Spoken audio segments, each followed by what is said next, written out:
حدیث میں کیا آتا ہے؟ اللہ اکبر، اللہ کے نبی فرمایا کہ شیطان نامحرم کو تمہارے ذہنوں میں حسین کر کے پیش کرتا ہے. وہ اتنی خوبصورت ہوتی نہیں ہے جتنی وہ خوبصورت کر کے تمہارے سامنے پیش کرتا ہے. حتیٰ کہ انسان فینٹیسائز کر رہا ہوتا ہے کہ یار سبحان اللہ کیا بہترین نیچر ہے اس کی، کیا خوبصورت ہے یہ، کیا اچھی عورت ہے یہ، اتنی ہوتی نہیں ہے. تو شیطان اس کے بارے میں وہ کر رہا ہوتا ہے، حتیٰ کہ آپ کے دل میں اس کے لیے پیار محبت ڈیولپ ہو جاتا ہے. And you die to meet her. اور جب آپ میٹنگ کرنے جاتے ہیں تو آپ کو ہی نہیں کہتے، تم نے تو یہ چیز ذہن میں نہیں ہوتی کہ تم نے اس کے ساتھ برا گناہ کرنا ہے. بس ہوتا ہے کہ will just meet, I just see her, I may be propose her اور سم تھنگ. لیکن واٹ ہیپنز از ہمارے پاس کاؤنسلنگ میں لڑکے آتے ہیں اور کہتے ہیں کہ ہاں بھائی ہمارا ارادہ بھی نہیں تھا لیکن حالات ایسے بنتے چلے گئے کہ ہم سے یہ گناہ ہو گیا اور اب کیا کریں، کیا اللہ معاف کرے گا؟ اور پھر آتا ہے اور کہتا ہے کہ اب تم نے اتنا بڑا گناہ کر لیا، اب تم اسے چھوڑ دو گے یا تمہیں اللہ تعالیٰ معاف ہی نہیں کرے گا؟ تم کس طرح رب کے سامنے معافی مانگو گے؟ تم نے تو یہ پرومس کیا تھا کہ میں یہ گناہ نہیں کروں گا. تو اللہ سے بھی نا امید کرتا ہے. آدم علیہ السلام سے اس نے یہ گناہ کروایا نا، لیکن توبہ کروانا، کیونکہ فرسٹ ایکسپیرینس تھا اس کا آدم کے ساتھ علیہ السلام، توبہ کروانا جو ہے نا اسے نا امید نہیں کر سکا. آدم علیہ السلام نے کیا کیا؟ ربنا ظلمنا انفسنا وان لم تغفر لنا وترحمنا لنکونن من الخاسرین. تو اس نے ارادہ کیا کہ آج کے بعد میں ان کو گناہ بھی کرواؤں گا اور کہوں گا کہ تم اس منہ سے توبہ کرو گے. 100 چوہے کھا کے بلی حج کو چلی. یہ جو باتیں ہیں نا کہ اللہ سے نا امید کر دینا، دس از ہاؤ شیطان پلیز. تو وی ہیو ٹو انڈرسٹینڈ کہ ہم نے شیطان کو ٹیکل کہاں پہ کرنا ہے. The first thought comes to our mind, اس کو وہیں پہ روکنا ہے. اور ہم بات کریے کہ ہمارے بیہیویئرز کس طرح بنتے ہیں. چلا second thing is whenever you do some wrong action, whenever you sin, حدیث میں آتا ہے کہ ایک ڈاٹ کالا دبا دل پہ لگ جاتا ہے. پھر ایک اور گناہ کرتا ہے، دوسرا دبا، تیسرا گناہ کرتا ہے، ایک اور دب، اور وہ لگتے لگتے لگتے حتیٰ کہ انسان کا سارا دل کالا ہو جاتا ہے اور اس کو پھر کچھ سمجھ نہیں آتی. پھر وہ قرآن پڑھتا ہے اس کو رونا نہیں آتا. پھر وہ نماز میں کھڑا ہوتا ہے اس کو فوکس ڈیولپ نہیں ہوتا. پھر وہ لیکچر سنتا ہے، لوگ رو رہے ہوتے ہیں، اس کو رونا نہیں آتا. وہ کہتا ہے یار مجھے کیا مسئلہ ہے، مجھے اثر نہیں کر رہی چیزیں. اس کی وجہ یہ ہے کہ کچھ گناہوں نے اس کو جکڑا ہوا ہے. یہ بندہ ایسا ہے جیسے امیجن کریں اس کے گرد نا لوہے کی چینز لپٹی ہوئی ہیں جو کہ اس کو مسجد جانے نہیں دیتی. چاہتا تو ہے لیکن کوئی یہ چیزیں روک کے رکھتی ہیں. اور یہ کیا ہے؟ یہ گناہ ہے انسان کے. تو الٹیمیٹلی دبا لگتے لگتے لگتے انسان کا دل کالا ہو جاتا ہے، حتیٰ کہ اس پہ باتیں اثر نہیں کرتی. اس پہ رب کا قرآن پڑھا جا رہا وہ اثر نہیں کرتا، حالانکہ اس چیز کو پڑھ کے لوگ رو پڑتے ہیں، ان کی سسکیاں نکل رہی ہوتی ہیں، لیکن انسان سوچتا ہے کہ یار کتنا عرصہ ہو گیا میں نماز میں فوکس نہیں کر پا رہا. وہ چاہتے ہوئے بھی کہ وہ فوکس کرنا چاہے نماز میں، لیکن پھر ڈسٹریکٹ ہو جاتا ہے، وہ حیران پریشان ہوتا ہے. اور اس کی وجہ آج ہم سمجھ لیں وہ ہمارے گناہ ہیں. اگر ہم اپنے گناہ چھوڑ دیں اور توبہ کر لیں اللہ تعالیٰ سچی، تو ہم دیکھیں گے کہ ہمارا دل عبادات میں لگنا شروع ہو جائے گا. وہ کہتے ہیں نا کہ منی بگیٹس منی، پیسے سے زیادہ پیسہ آتا ہے.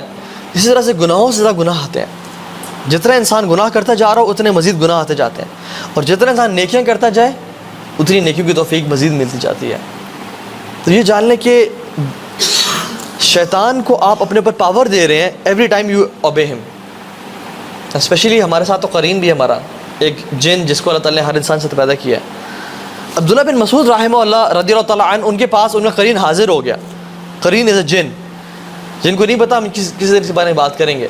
حاضر ہو گیا، نہیں وہ سو ویک اینڈ میک، بہت کمزور. تو عبداللہ بن مسعود رضی اللہ تعالیٰ نے کہا کہ تمہیں کیا ہو گیا؟ Who are you? کہتا ہے میں تمہارا قارین ہوں. تو انہوں نے پوچھا کہ تم اتنے کمزور کیوں ہو گئے ہو؟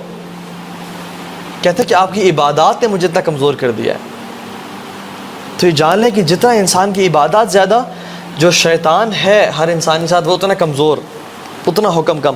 اور جتنی انسان کی عبادات کم اور گناہ زیادہ، شیطان اتنا پاورفل اور اسٹرانگ ہو جاتا ہے، حتیٰ کہ وہ حکم دیتے ہیں انسان کو.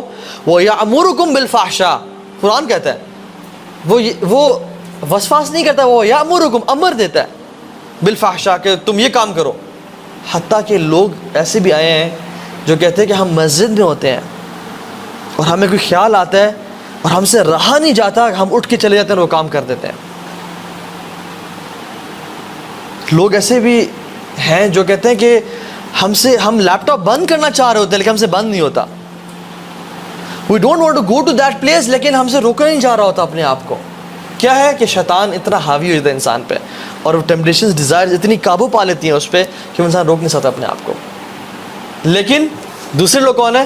ان عبادی لیس لک علیہم سلطان, کہ میرے جو بندے نا اللہ تعالیٰ کہتے ہیں کہ ان پہ تمہارا کوئی بس نہیں چلتا, تمہارا حکم چلتا ہی نہیں ہے. یہ لوگ کون ہیں؟ جو اپنے آپ کو نا روک کے رکھتے ہیں. تو یا تو اپنے آپ کو روک کے رکھیں, یہ ڈسپلن کا پین لیں, اور آگے live the rest of your life as a champion, یا تو ابھی یہ کام کر دیں اور ساری زندگی ریگریٹ میں گزاریں, ایک ندامت و شرمندگی میں گزاریں. ٹھیک ہے. اور یہ جو لیکچر ہے نا, سب سے پہلے میں نے سوچا کہ مجھے اس چیز کی نصیحت ہے, تو یہ جو بات میں کر رہا ہوں سب سے پہلے یہ مجھے اس کی ضرورت ہے, یہ میرے لیے اپنے لیے ہے. کیونکہ جب انسان بولتا ہے نا تو اس کو سب سے پہلی چیز جو جا رہی ہوتی ہے اس کے اپنے دل میں جا رہی ہوتی ہے, اور پھر باقیوں کو افیکٹ کر رہی ہوتی ہے. سو ہر بندہ اپنے بارے میں سوچے کہ میرے کون سا پوائنٹ ہے جس میں میں لیگ کر رہا ہوں اور مجھے اس کی اصلاح کرنی ہے. ٹھیک ہے.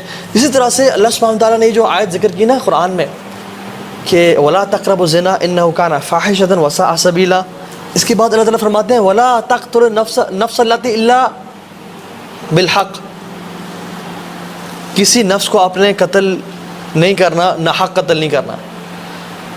آپ اس کی سینسٹیوٹی کو سمجھیں اس گناہ کی, کہ اللہ تعالیٰ نے اس ایڈلٹری فورنیکیشن کو پہلے ذکر کیا اور قتل کو بعد میں ذکر کیا. پرائورٹی دیکھیں کہ کیسے پہلے اس کا ذکر کیا اور پھر قتل کا ذکر کیا. قتل بھی نہیں کرنا, کیونکہ قتل فزیکل مرڈر ہے, لیکن جو زنا ہے یہ اسپریچول مرڈر ہے. انسان اپنے آپ کو مار رہا ہوتا ہے اسپریچولی, وہ دیکھنے میں تو زندہ ہے لیکن اندر سے مردہ ہے. اور وہ انسان چلو دیکھنے میں تو مردہ ہے لیکن کیا پتہ اس کی روح پاک اور صاف اور وہ جنتوں میں سیر کر رہا ہو. So spiritual murder is more dangerous than physical murder itself. کتنے ہی لوگ ہیں جو کہ چل پھر رہے ہیں لیکن اندر سے وہ مردہ ہیں. کیوں ایسا ہوتا ہے کہ جو یہ پاپ سٹار سنگرز ہم یہ دیکھتے ہیں آج کل, ایمی وائن ہاؤس کو دیکھ لیں, رابن ولیمز کو دیکھ لیں, سیلیبریٹیز, آسکر ونرز, بلینئرز, ٹریلینئرز, جن کے پاس پوری دنیا ہے, لوگ ان کو ٹچ کرنے کے لیے, ان سے سیلفی لینے کے لیے مرتے ہیں اور چیختے چلاتے ہیں. یہ اپنے آپ کو اوور ڈوز آف الکوہول سے مار رہے ہیں, یہ اپنا کو سوسائڈ کر کے مار رہے ہیں. ٹونی اسکاٹ کو دیکھ لیں آپ, کتنے ہی لوگ ہیں. کیوں؟ کرٹ کوبین کو دیکھ لیں آپ, کیونکہ ان کا جو اندر ہے نا یہ مر چکا ہوتا ہے.